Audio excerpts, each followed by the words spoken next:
ಪುಟ್ಟ ಮಕ್ಕಳ ಸಾಧನೆಗೆ ಎಲ್ಲೆ ಮೀರಿದಾಗಿತ್ತು. ಹೀಗಾಗಿ ಸನ್ರೈಸ್ ಶಾಲೆಯಲ್ಲಿ ಕಲಿಯುವ ಮಕ್ಕಳ ಸಾಧನೆ ಮೆಚ್ಚುವಂತದ್ದು ಎಂದು ಅಜ್ಮೀರ್ ಹೋಟೆಲ್ ಮಾಲೀಕ ಸಿರಾಜ್ ತಿಳಿಸಿದರು. ರಾಯಚೂರು ಜಿಲ್ಲೆಯ ಮಾನ್ವಿ ಪಟ್ಟಣದ ಎಪಿಎಂಸಿ ಎದುರುಗಡೆ ಇರುವ ರೈಸಿಂಗ್ ಸನ್ ಶಾಲೆಯಲ್ಲಿ ಕಲಿತ ಮಕ್ಕಳ ಸಾಧನೆಯ ಕಾರ್ಯಕ್ರಮವನ್ನು ಉದ್ಘಾಟಿಸಿ ಮಾತನಾಡಿದ ಅವರು, ಕಳೆದ ವರ್ಷ ರೈಸಿಂಗ್ ಸನ್ ಶಾಲೆಯನ್ನು ಆರಂಭಿಸಲಾಗಿತ್ತು. ಆದರೆ ಈ ಭಾಗದಲ್ಲಿ ನೌಕರಿ ಮಾಡುವವರು ತಮ್ಮ ಮಕ್ಕಳನ್ನು ಮನೆಯಲ್ಲಿ ಬಿಟ್ಟೋಗದೆ ರೈಸಿಂಗ್ ಸನ್ ಶಾಲೆಯಲ್ಲಿ ಬಿಟ್ಟರೆ ಜ್ಞಾನದ ಜೊತೆಗೆ ನಲಿಕಲಿ ವ್ಯವಸ್ಥೆ ದೊರೆಯಲಿದೆ ಎಂದರು. ನಮ್ಮ ಸ್ಕೂಲಲ್ಲಿ ಅವಾರ್ಡ್ ಸೆರೆಮನಿ ಅಂತ ಇಟ್ಟಿದ್ದೀವಿ ನಾವು.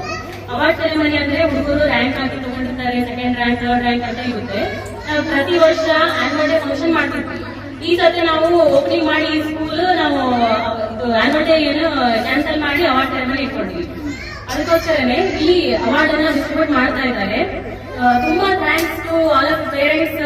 ಬಹಳ ಸಪೋರ್ಟಿವ್ ಆಗಿ ಮಾರ್ನಿಂಗ್ ಟು ಈವ್ನಿಂಗ್ ವರೆಗೆ, ಈವ್ನಿಂಗ್ ಆಗ ಬಂದ್ಬಿಟ್ಟಿದೆ ಆಲ್ರೆಡಿ, ಇಲ್ಲಿವರೆಗೆ ಕುಂತಿದ್ದಕ್ಕೆ ಬಹಳನೇ ಥ್ಯಾಂಕ್ಫುಲ್. ಅದೇ ನೀವು ಮಕ್ಕಳಿಗೋಸ್ಕರನೇ ನೀವು ಎಷ್ಟೊಂದು ಫುಲ್ ಪ್ರೌಡ್ ಆಫ್ ಅಂತ ಹೇಳ್ತೀವಿ ನಿಮ್ಗೆ ಎಲ್ರಿಗೂ. ಮಕ್ಕಳಿಗೋಸ್ಕರನೇ ನೀವೆಲ್ಲ ಮಾಡ್ತಾ ಇರೋದು. ಈಗ ಬೇರೆ ಬೇರೆ ಸ್ಕೂಲಲ್ಲಿ ನಾನು ನೋಡ್ತೀನಲ್ಲ, ಸಪೋರ್ಟಿವ್ ಇಷ್ಟೊಂದು ಇರಂಗಿಲ್ಲ. ನನ್ನ ಸ್ಕೂಲಲ್ಲಿ ಇಷ್ಟು ಪೇರೆಂಟ್ಸ್ ಸಪೋರ್ಟಿವ್ ಆಗಿರೋದು ಬಹಳನೇ ಖುಷಿ ನನಗೆ. ಏನಂದ್ರೆ ಪ್ರತಿ ಸತಿ ಸ್ಟೂಡೆಂಟ್ಸ್ ನಾನು ಏನು ಕಾಲ್ ಮಾಡಿದ್ರೆ ಪೇರೆಂಟ್ಸ್ ಬಹಳನೇ ಕೋಪರೇಟಿವ್ ಆಗಿ ಮಾತಾಡ್ತಾರೆ. ಈಗ ಬಂದ್ಬಿಡಿ, ಸಡನ್ ಆಗಿ ಈ ತರ ಫಂಕ್ಷನ್ ಇದೆ ಅಂದ್ರೆ ಓಕೆ ಮೇಡಮ್ ಬಂದ್ಬಿಡ್ತೀವಿ ಅಂತ ಹೇಳ್ತಾರೆ. ಬಹಳಷ್ಟು 2-3 ಪೇರೆಂಟ್ಸ್ ಲಂಚ್ ಮಾಡಿ ಹಂಗೆ ಕುಂತಿದ್ದಾರೆ ವೇಟಿಂಗ್ ಮಾಡ್ಕೊಂತ. ಬಟ್ ತುಂಬಾ ಥ್ಯಾಂಕ್ಸ್. ಹಿಂಗೆ ಸಪೋರ್ಟಿವ್ ಆಗಿರ್ರಿ. ನಮ್ಮ ಸ್ಕೂಲ್ ಅನ್ನ ಬೆಳೆಸಕ್ಕೆ ಹಿಂಗೆ ಟ್ರೈ ಮಾಡಿ. ಹಂಗೆ ಆದಷ್ಟು ನಾವು ಸಪೋರ್ಟ್ ಮಾಡ್ತೀವಿ. ನಿಮ್ ಸ್ಟೂಡೆಂಟ್ಸ್, ನಿಮ್ಮ ಮಕ್ಕಳನ್ನ ಬೆಳೆಸಕ್ಕೆ ಇನ್ನೂ ನಾವು ಶ್ರಮೆ ಪಡ್ತೀವಿ. ನಮ್ ಸ್ಟಾಫ್ ಆಗ್ಲಿ, ನಾವಾಗ್ಲಿ 100% 200% ಆಗಿ ನಾವು ವರ್ಕ್ ಮಾಡ್ತೀವಿ. ದೆನ್ ಇದು CBSE ಸಿಲೆಬಸ್ ಆಗಿರೋದ್ರಿಂದ ಬಹಳನೇ ಟಫ್ ಆಗುತ್ತೆ ನಿಮ್ ಮಕ್ಕಳಿಗೆ. ಆದ್ರೂ ನಿಮ್ ಮಕ್ಕಳು ಬಹಳನೇ 98%, 99% ತಗೊಂಡಿದ್ದಕ್ಕೆ ಬಹಳನೇ ಖುಷಿ ಅಂತ ಇದೆ ನಮ್ಗೆ. ನೆಕ್ಸ್ಟ್ ಇದು ಅಂದ್ರೆ ನಮ್ ಓದ್ಸತಿ ಅಂದ್ರೆ ಬಹಳನೇ ಕಡಿಮೆ ಇತ್ತು ಸ್ಟ್ರೆಂತ್. ಈ ಸತಿ ಓದ್ಸತಿ ಎಷ್ಟಿದೆ ಅಂದ್ರೆ 60 ಬಿಲೋ ಇತ್ತು. ಅಪ್ರಾಕ್ಸಿಮೇಟ್ಲಿ ಅಂದ್ರೆ 50 ಇರ್ಬೋದು. ಇವಾಗ ಬಹಳನೇ ಖುಷಿ ಆಗ್ತಾ ಇದೆ ಹೇಳಕ್ಕೆ. 120 ಆಗಿದೆ ಈಗ ಅಡ್ಮಿಷನ್ಸ್. ಬಹಳನೇ ಖುಷಿ ನನಗೆ.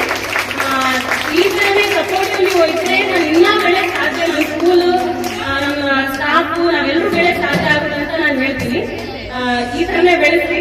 ತುಂಬಾ most powerful effect changing the world ಅಂದ್ರೆ ಎಜುಕೇಶನ್ ಎಷ್ಟು ಇಂಪಾರ್ಟೆಂಟ್ ಮಕ್ಕಳಿಗೆ. ಇಂದಿನ ಮಕ್ಕಳೇ ನಾಳೆಯ ಪ್ರಜೆಗಳು. ದೇಶ ಆಳುವವರು ಇಂದಿನ ಮಕ್ಕಳು. ಹಾಗಾಗಿ ನಾವು ಮಕ್ಕಳಿಗೆ ಏನು ಕೊಡಲ್ಲ. ಏನು ಅಂದ್ರೆ ಆಸ್ತಿ ಕೊಟ್ರೆ ಇವತ್ತಿರ್ಬೋದು, ನಾಳೆ ಇರಲ್ಲ. ಹೊಲ ಕೊಟ್ರೆ ಇವತ್ತಿರ್ಬೋದು, ನಾಳೆ ಇರಲ್ಲ. ಆದ್ರೆ ಎಜುಕೇಶನ್ ಒಂದು ಕೊಟ್ರೆ, ಶಿಕ್ಷಣ ಒಂದು ಕೊಟ್ರೆ ಅವರು ಮುಂದಿನ ಅವ್ರ ಕಾಲ ಮೇಲೆ ಅವರು ನಿಂತ್ಕೊಳ್ತಾರೆ.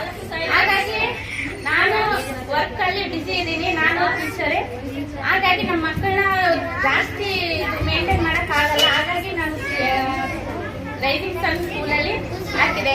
ಬೇರೆ ಕ್ಲಾಸ್ನಿಂದ ಅವನು ಬಹಳ ಇಂಪ್ರೂವ್ ಆಗಿದ್ದಾನೆ. ಬೇರೆ ಕ್ಲಾಸ್ ಇವಾಗ UKG-ಯಲ್ಲಿ 98% ತಗೊಂಡಿದ್ದಾನೆ. ಹಾಗಾಗಿ ನನ್ಗೆ ಹೆಮ್ಮೆ ಆಗಿದೆ. ಸ್ಕೂಲ್ ಮಾತ್ರ ಬಹಳ ಇಂಪ್ರೂವ್ ಆಗಿದೆ. ನಮ್ಮ ಮಗ ಬಹಳ ಇಂಟೆಲಿಜೆಂಟ್ ಆಗಿದೆ ಅಂತ ನಾನು ವ್ಯಕ್ತಪಡಿಸುತ್ತೇನೆ. ಆಗ ನನ್ನ ಮಗ ಸೇರಿಸಿದಾಗ ಸ್ವಲ್ಪ ಜನ ಇತ್ತು. ನಾನು ಏನ್ ಅನ್ಕೊಂಡೆ, ಸ್ವಲ್ಪ ಜನ ಇದಾರೆ, ನನ್ನ ಮಗ ಇಂಪ್ರೂವ್ ಆಗ್ತಾನ ಇಲ್ಲ ಅಂತ ನನ್ಗೆ ಮನಸ್ಸಲ್ಲಿ ಅನಿಸ್ತು. ಆದ್ರೆ ಅವನು ಒಂದೊಂದು ಹಂತಕ್ಕೆ ನೋಡಿದಾಗ ಅವನು ಇಂಪ್ರೂವ್ಮೆಂಟ್ ಗೊತ್ತಾಯ್ತು ನಂಗೆ. ಇವಾಗ ಇಂಗ್ಲಿಷ್ ಅಲ್ಲಿ ಬಹಳ ಪರ್ಫೆಕ್ಟ್ ಇದ್ದಾನೆ ಅವನು.